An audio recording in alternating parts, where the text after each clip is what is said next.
nosotros no aceptaremos la exclusión de nuestro pueblo de ese derecho. Mr. Gorbachev, tear down this wall.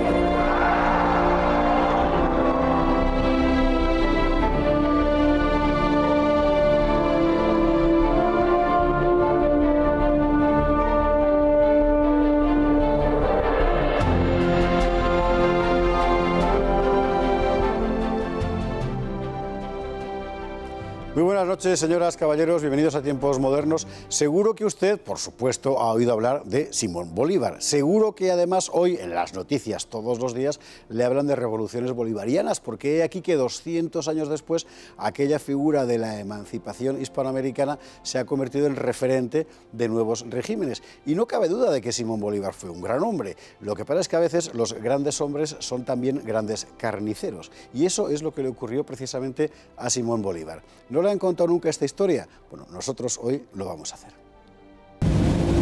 Simón Bolívar se ha convertido en una referencia casi religiosa. Hay incluso regímenes políticos que se llaman a sí mismos bolivarianos. El régimen venezolano ha hecho de él un semidios. Pero, ¿quién era realmente Bolívar? ¿Era el héroe sin mancha que vende hoy la propaganda bolivariana? La verdad es que no. Al revés, la carrera de Bolívar está cubierta de sangre.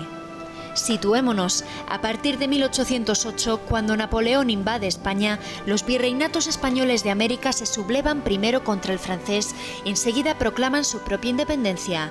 No fue una guerra de jóvenes naciones oprimidas contra un viejo imperio invasor, fue más bien una guerra civil entre los partidarios de la independencia y los partidarios de la corona, los realistas. En la actual Venezuela, la lucha fue tan cruenta que Simón Bolívar declaró la guerra a muerte contra los realistas y la aplicó al pie de la letra. Después de la batalla del Tinaquillo, en agosto de 1813, arrasa una serie de pueblos y pasa por las armas a todos los europeos y canarios, como llamaba él a los realistas. En septiembre de ese mismo año dictó reclutamiento forzoso e hizo fusilar a los que se negaron a coger las armas. Acto seguido, hizo fusilar a 69 españoles sin fórmula de juicio. En diciembre de 1813, derrota al menguado ejército realista en Acarigua y ordena asesinar a 600 prisioneros. El 8 de febrero de 1814 la emprende contra los prisioneros españoles de Caracas, Valencia y La Guaira, alrededor de 1.200 civiles, comerciantes en su mayoría, y ordena que inmediatamente se pase por las armas a todos los españoles presos entre esas bóvedas y en el hospital, sin excepción alguna. Como escaseaba la pólvora, se resolvió matarlos a golpes de sable y de pica, y se los remataba aplastándoles la cabeza con grandes piedras. A los ancianos e impedidos se los llevó al patíbulo amarrados a sus sillas. Pese a las súplicas del arzobispo de Caracas, Bolívar consumó la matanza. El último parte de la carnicería informa de que también se ejecutó a los que se hallaban enfermos en el hospital. Estos son solo unos pocos episodios en la carrera de sangre de Simón Bolívar, sin duda el más cruel y despiadado de los libertadores hispanoamericanos. Habría que contar también el asesinato de los náufragos en un barco español en la isla Margarita, el saqueo criminal de Santa Fe o el asesinato de los prisioneros tras la batalla de Boyacá. Curiosamente, hoy Simón Bolívar tiene una estatua en el Parque del Oeste en Madrid.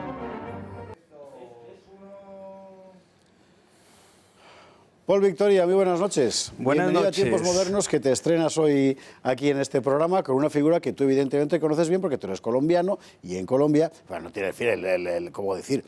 La exageración litúrgica que en Venezuela, pero Bolívar es uno de los grandes fundadores de la nación. Es prácticamente la misma, salvo que sin los discursos repetidos de un dictador como Chávez, pero el resto es lo mismo, ¿no? Desde que nacen los niños se les inculca la idea de esa patria, la que salvó Bolívar y que liberó de la esclavitud, de la opresión, y por tanto todos los niños se crían con el falso mito de Bolívar como un semidios, ¿no? Y cosa muy alejada de la realidad. Vamos a empezar por el principio, 1808, nosotros estamos peor que nunca, incluso peor que hoy, que ya es decir, los virreinatos en Hispanoamérica empiezan a levantarse, unos contra el francés, otros contra el rey de España, y por medio aparece, entre otras cosas, la mano inglesa, que en el caso de Bolívar es particularmente importante.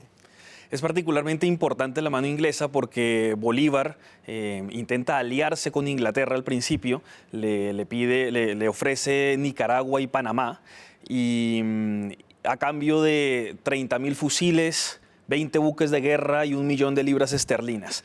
Pero después, cuando se recrudecen las cosas, el gobierno, el antigobierno, mejor dicho, de estos revolucionarios, piensan venderle las Américas a Inglaterra y piensan jurarle fidelidad y lealtad al monarca de Gran Bretaña.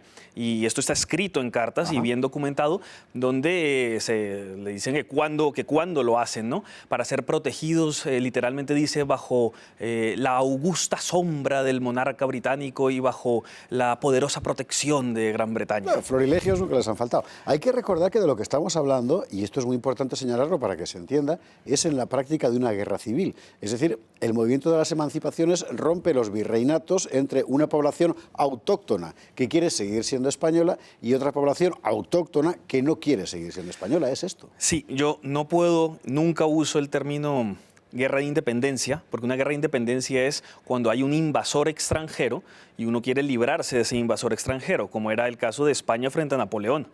En este caso no, porque era la misma familia. No se podría decir que los españoles eran foráneos invadiendo Colombia porque Colombia no existía. O sea, fue fundada por España, mejor dicho, el Virreinato de la Nueva Granada, y era todo parte, provincias de la misma nación española, ¿no? Del mismo... De ambos hemisferios, como decía la Constitución de Cádiz. Exactamente, la España allende el mar y la España ibérica. Entonces, lo que ocurre es una guerra fratricida, una guerra civil, una guerra de secesión, donde además no son ni mucho menos indígenas y negros los que se levantan contra la monarquía española, ni mucho menos, sino que son los criollos, o sea, los hijos de españoles que se levantan contra sus padres. Contra sus padres y contra sus hermanos, porque buena parte de sus hermanos permanecían fieles a la corona española y les parecía una aberración lo que estos guerrilleros subversivos querían hacer. En el caso de Bolívar es particularmente interesante en ese sentido porque el hecho es que el levantamiento en la Nueva Granada, que es como se llama el Virreinato del Norte, lo que es Colombia, Venezuela, etcétera, fracasa y se tiene que marchar. Y es en 1814, España aún no ha levantado cabeza, cuando declara la guerra a muerte, que se llama así, esa declaración que él firma en ese cuadro que estamos viendo ahí, y la guerra a muerte es contra su gente. Sí, contra sus hermanos. Bolívar hace una... Europeos y canarios, dice él, pero ¿qué europeo de canarios? Ayer era tu vecino. Claro. Por supuesto, cuando él llega a Caracas, 7.000 personas salen huyendo de la ciudad porque las va a asesinar, las que se quedan, otra gran parte las detiene, las arresta en las cárceles y muchos de ellos los mata después, y en suma es el 32% de la población de Caracas la que está bajo persecución. El 32%. Es un montón de gente y que huye, y además hacen fiestas donde entre los tragos y las bebidas y el alcohol se reparten a quienes van a matar de los prisioneros. Pues yo me pido a este, yo me pido a este, yo me pido a este, como si fuera esto un juego, ¿no? Y para sacarlos de las prisiones, de los hospitales y asesinarlos sin juicio previos, ni mucho menos. Que fue es muy interesante porque esto que estás contando son testimonios de gente de la época. Por supuesto. Ingleses, algunos de ellos, por cierto, franceses, que lo cuentan. Ingleses, están españoles. En el libro de Pablo Victoria, La otra cara de Bolívar, editado por Planeta, pero que aquí no se ha publicado, curiosamente. No, está aquí. Ese libro, efectivamente, es una cosa interesante. Por algún motivo no se ha publicado en España. Bueno, el hecho es que todo eso va ocurriendo y es un auténtico baño de sangre porque España tarda mucho en reaccionar por su situación. Antes de hablar de Morillo, que es el general que llega allí enviado por España, hay que contar que allí el ejército no era un ejército colonial, era el ejército del lugar, ¿no? Efectivamente. La ausencia o la ruptura de ese ejército y el reclutamiento forzoso, so pena de fusilamiento por parte de Bolívar de los locales, le permite hacer una campaña que es un rastro de destrucción. Hasta 1.200 asesinados en 3 cárceles sucesivas, por ejemplo, que eran comerciantes.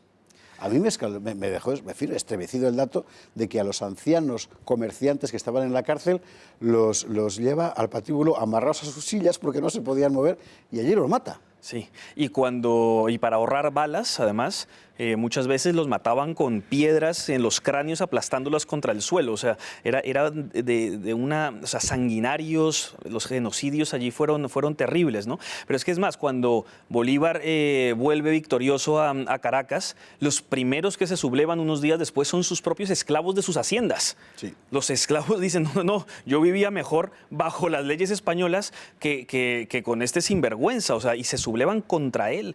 Y no solamente ellos, es que en todas partes, porque él saquea Caracas, saquea Cartagena, saquea Santa Fe, Cúcuta, por todas partes. Es particularmente terrible, efectivamente, el saqueo. Sí, y por eso cuando Pablo Morillo llega a muchas de estas ciudades, lo celebran como llegó nuestro Salvador ante estos genocidas de Bolívar y sus secuaces. La cuestión es que Morillo llega allí con muy pocas tropas. Morillo, el general enviado, Pablo Morillo, el general enviado por España. La guerra a muerte ya está declarada, el rastro de sangre es formidable. Y precisamente el sistema español de delegación de autonomía muy importante en las autoridades locales ha hecho que la insurrección se generalice, porque es justamente esa burguesía la que se ha levantado, esa burguesía a la que la corona española había dado tanta autonomía municipal, por ejemplo. Sí, y la diferencia es que Pablo Morillo llega con misericordia, perdonando a mucha gente, ofreciendo el perdón, ofreciendo la reconciliación de parte del rey de España. Y mucha gente se acoge a ella, ¿no? Él se ve forzado luego a hacer ejecuciones de los que no se quieren someter y en muchos casos hace perdones, pero siempre que Pablo Morillo ejecutó fue bajo juicio, teniéndole un abogado al acusado, o sea, con todas las reglas formales del juicio, mientras que Bolívar no, él no hacía juicio, simplemente iba asesinando, ejecutando a su paso y devastándolo todo. Una última cuestión, otro día hablaremos de cómo funcionaron las emancipaciones, pero todas estas cosas, ¿hoy un niño en una escuela en Colombia o en Venezuela las aprende? Bueno, todas estas cosas quiere decir al revés, ¿no? De la diosificación de Bolívar, el libertador, ¿no? Lo pintan en cuadros con los laureles. ¿Se cuenta lo que fue todo eso? ¿Perdón? ¿Se cuenta lo que fue la guerra a muerte? ¿Se cuenta lo que fue todo eso? No, esas partes las ocultan, por supuesto. Las ocultan, así como toda la ambición personal de Bolívar se le hace ver como si fuera un tipo austero, casto, moderado, justo, magnánimo, cuando era todo lo contrario. Era derrochador, dejaba hijos tirados por todas partes, dejó hijos tirados por Ecuador, Colombia, Venezuela, en España dejó hijos, en Francia, en Italia, por donde pasaba iba dejando hijos. Pero es que así también fue su padre y hay que entender cómo fue esa manera en que Bolívar se gestó en esa familia que tanto por la parte paterna como materna heredó mucha crueldad y su padre era un conocido violador de mujeres. El obispo de Caracas tenía que proteger a las mujeres y muchas de ellas casadas porque se la pasaba tratando de abusar de ellas. Y esto era muy conocido en la época y todo esto está documentado. Pero no solamente eso, sino que el resentimiento de Bolívar contra España, y esto creo que es muy importante entenderlo, no era solamente las ideas de igualdad, libertad de la Revolución Francesa, que también, sino era su propia gloria, pero su odio a España visceral, porque España le había negado unos títulos a su padre y abuelo, el marquesado de San Luis, y por el lado de su madre Palacios, conde Casa Palacios, y se les habían negado. Entonces él tenía el resentimiento de que no le habían dado la nobleza que él merecía, los títulos. Entonces él decía, pues contra España, ¿no? Y me gano mi propia gloria en estas ambiciones personales. Paul Victoria, muchísimas gracias. Con mucho gusto. Por contarnos algo que la mayor parte del público en España, y por supuesto en América, ignora, porque también aquí la figura de Bolívar pasa por ser la de un libertador y efectivamente liberó, pero en beneficio propio y dejando tras de sí un rastro, cualquier cosa menos edificante. Es muy posible que a partir de este momento este programa sea declarado, como decir, delito de odio. Le aseguro que no, simplemente queremos contar la verdad. Paul Victoria, gracias. Muchas gracias. Y a ustedes, muy buenas noches.